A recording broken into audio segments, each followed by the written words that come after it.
Hello everyone, this is Ashish Sharma and today we will discuss a topic heat budget. This topic helps UPSC aspirant especially for mains examination. This topic comes under geography and it also beneficial for other government various examination. So let's discuss. हम आपको heat budget के definition के साथ साथ इसके application पर भी जोड़ देंगे। इसके एप्लीकेशन जैसे हम अक्सर देखते हैं कि रात के समय में जो हमारे रूम होते हैं घर के अंदर वो हीट हो जाते हैं कंपैरिजन टू दिन में क्या होता है, मॉर्निंग में क्या होता है, रूम ठंडा रहता है और जैसे जैसे टाइम ढलता है, रात होती है, वो रूम बहुत ही हीट हो जाता है और हम उस रूम में रह नहीं पाते हैं। जैसे अगर एसी वगैरह ना चले तो उस रूम में रह पाना मुश्किल हो जाता है। तो इस ऐसे एप्लीकेशन को भी हम डिस्कस करेंगे। तो चलिए ध्यान देते हैं। हीट बजट क्या होता है, ये अर्थ एटमॉस्फेयर सिस्टम के क्लैरिफाई करता है। कैसे, वो हम जानेंगे। Earth can be considered as a heat engine जैसे क्या होता है अभी आप आगे समझ पाएंगे।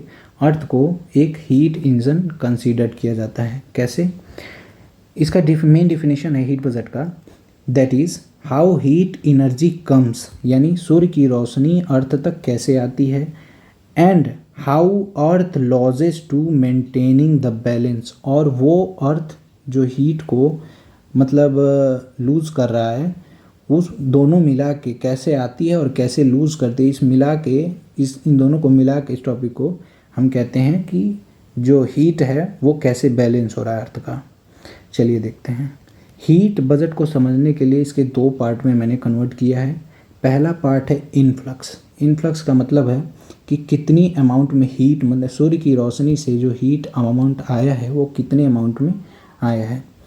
मान लेते हैं कि 100 यूनिट हीट हम सपोज कर लेते हैं। अब देखिए इस 100 यूनिट में क्या होता है, some amount get reflected from clouds, जैसे बादल जो होते हैं वो सफ़ेद होते हैं, वहाँ से रिफ्लेक्ट हो जाता है। कुछ किससे रिफ्लेक्ट हो जाते हैं, डर्ट पार्टिकल से, और कुछ किससे रिफ्लेक्ट होता है, अर्थ सरफेस का मतलब है जैसे माउंटेन है तो माउंटेन पे जो बर्फ़ है वो वाइट है तो वाइट पार्टिकल से मतलब रिफ्लेक्ट करता है। इसीलिए हम लोग गर्मियों में सफ़ेद कपड़े पहनते हैं ताकि जो धूप है वो रिफ्लेक्ट कर जाए और हमारे शरीर को गर्मी कम लगे। ठीक है, वेयर आइस इज प्रेजेंट सी। जो भी अमाउंट ऑफ सनलाइट है यदि वो अर्थ पे आके किसी ऑब्जेक्ट से रिफ्लेक्ट बैक टू एटमॉस्फेयर होता है उसे ही हम एक शब्द में एल्बीडो बोलते हैं, और ये 100 में से 35 यूनिट रिफ्लेक्ट कर देता है। एक हो गया। फिर उसके बाद क्या होता है, दूसरा एब्जॉर्ब्ड बाई एटमॉस्फेयर, जैसे ओजोन लेयर होता है, ओजोन लेयर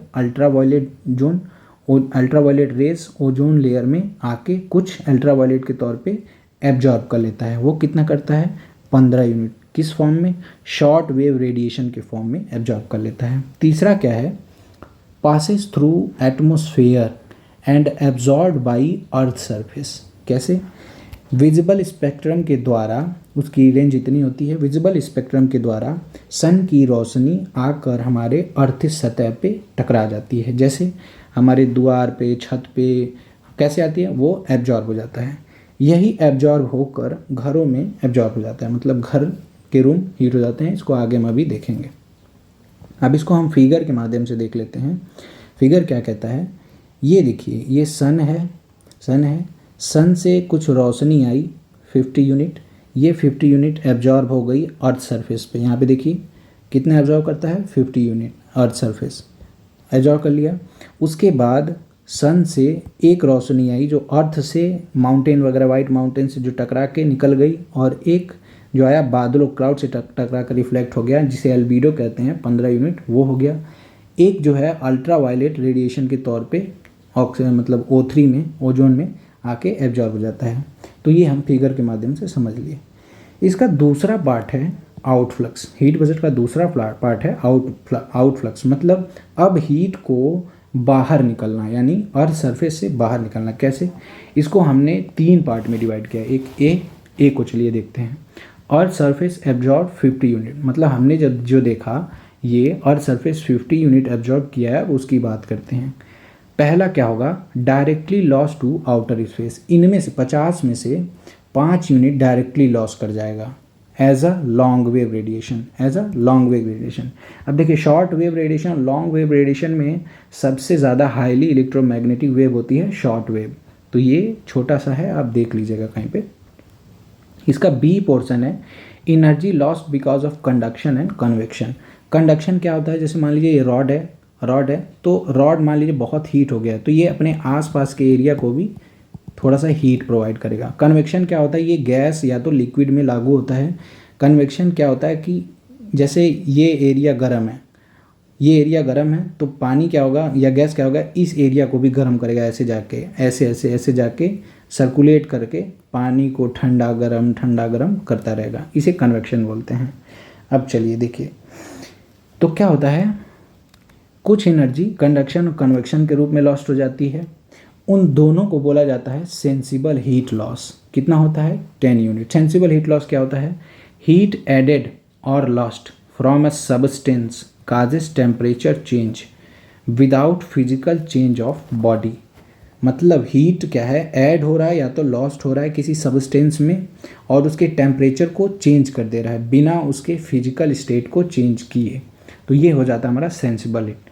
सी क्या होता है, energy lost because of latent heat या लेटेंट एक्सचेंज। कैसे, कितना लॉस होता है, 20 यूनिट। देखिए लेटेंट हीट क्या होता है, एनर्जी लॉस्ट और absorb during exchange of state. जब कोई जैसे liquid state to solid state, solid to जब जो भी स्टेट है, अगर उसमें चेंज होते समय जो भी हीट लॉस्ट हुआ या एब्जॉर्ब हुआ उसे लेटेंट हीट कहते हैं। चौथा देखिए नेट रेडिएशन एक्सचेंज, ये कितना होता है, 50 यूनिट। अब इन चारों पॉइंट्स को ए बी सी डी को आइए ग्राफ के तौर पे देखते हैं, एक फिगर के तौर पे देखते हैं। देखिए फर्स्ट ऑफ क्या हुआ, 5 यूनिट लॉन्ग वेव रेडिएशन के तहत बाहर निकल गया, डायरेक्ट गोज टू आउट 50 में से। उसके बाद सेंसिबल हीट हमारा 10 यूनिट लॉस हुआ। उसके बाद लेटेंट हीट से हमारा 20 यूनिट लॉस हुआ। उसके बाद नेट रेडिएशन एक्सचेंज से हमारा कितना लॉस हुआ पे, 15 यूनिट। यहाँ पे 15 यूनिट लॉस हुआ था नेट एक्सचेंज रेडिएशन से। अब देखिए ये ग्राफ आपको समझ में आ गया। अब देखिए क्या हुआ, एब्जॉर्प्शन बाय एटमॉस्फेयर। एटमॉस्फेयर जैसे कुछ मतलब रेज ऊपर से आई अर्थ के सन से और कुछ ज़मीन से गई, मतलब बाद में 50% एब्जॉर्प्शन के बाद में, तो एटमॉस्फेयर बीच में पड़ेगा। उसमें क्या क्या हुआ, from short wave radiation 15 unit short wave radiation से, देखिए यहाँ पे फिगर है, 15 यूनिट शॉर्ट वेव रेडिएशन से ये देखिए आया, यहाँ पे एब्जॉर्ब हुआ। उसके बाद फ्रॉम अर्थ एटमॉस्फेयर में कैसे, 15 यूनिट एब्जॉर्ब बाय क्लाउड, ठीक है, 10 unit by sensible heat, 20 unit by latent heat, total कितना हो गया, 50 यूनिट। तो टोटल एब्जॉर्प्शन बाय एटमॉस्फेयर कितना हो गया, 45 और 15 मिला के 60 unit, goes directly to outer space as long wave radiation. मतलब ये आउटर स्पेस डायरेक्टली निकल जाते हैं, as a long wave radiation के थ्रू निकल जाते हैं। उसके बाद A B main point C, total energy loss to outer space कितना, 60 यूनिट तो आपने अभी देखा एटमॉस्फेयर की तरह निकलना, 5 unit directly as a long wave radiation और 35 यूनिट आपने देखा था स्टार्टिंग में एल्बीडो के थ्रू। तो नेट रेडिएशन कितना हो गया, 100 यूनिट लॉस्ट। इसी को कहते हैं heat budget. This is how earth maintain its energy budget balance, इसी को कहते हैं हीट बजट। अब देखिए मैं आपको इसके एप्लीकेशन बताता हूँ, कैसे क्या होता है। रात के समय में थोड़ा सा हम इसको पॉइंट आउट करते हैं। क्या होता है, ये मान के चलिए हमारा घर है, ये हमारा घर है, इसमें कई सारे छोटे छोटे रूम्स बने हैं, ठीक है। रात के समय में क्या होता है, ये सन से रेडिएशन, सन से लाइट आती है, घर के कंक्रीट को हीट करती है दिन भर, घर के कंक्रीट को दिन भर हीट करती है। हीट के साथ साथ क्या होता है, उनके वॉल्स, रूफ्स सभी हीट हो जाते हैं। और कमरे क्या हैं, छोटे छोटे नो वेंटिलेटेड कमरे होते हैं। और एयर जो हीट एब्जॉर्ब हुआ है वो पास होने के अच्छे जगह नहीं होते हैं। चूँकि नेट रेडिएशन एक्सचेंज की अच्छी जगह नहीं होते हैं, इसीलिए इनमें हीट हो जाती है कैद और हमारा उस रूम में रह पाना हो जाता है मुश्किल। और ये प्रोसेस पूरी रात रहता है, पूरी रात रहता है। धीरे धीरे रात में क्या होता है, जो अर्थ की एनर्जी है वो धीरे धीरे रेडिएट करती है, as a long wave radiate करती है। तो ये धीरे धीरे धीरे धीरे जब मॉर्निंग होता है उस समय आप देखते हैं कि आपका रूम धीरे धीरे धीरे धीरे ठंडा होता है, यानी जो पार्टिकल, जो गैस के पार्टिकल एब्जॉर्ब थे आपके रूम में, वो सुबह होते होते धीरे धीरे धीरे धीरे बाहर निकलते हैं और इन द मॉर्निंग आप फाइंड करते हैं कि रूम ठंडा हो गया। तो यही हीट बज़र का एक एग्जाम्पल है, एक एप्लीकेशन है। तो आप लोगों को बेहतर समझ में आया होगा। Thank you so much.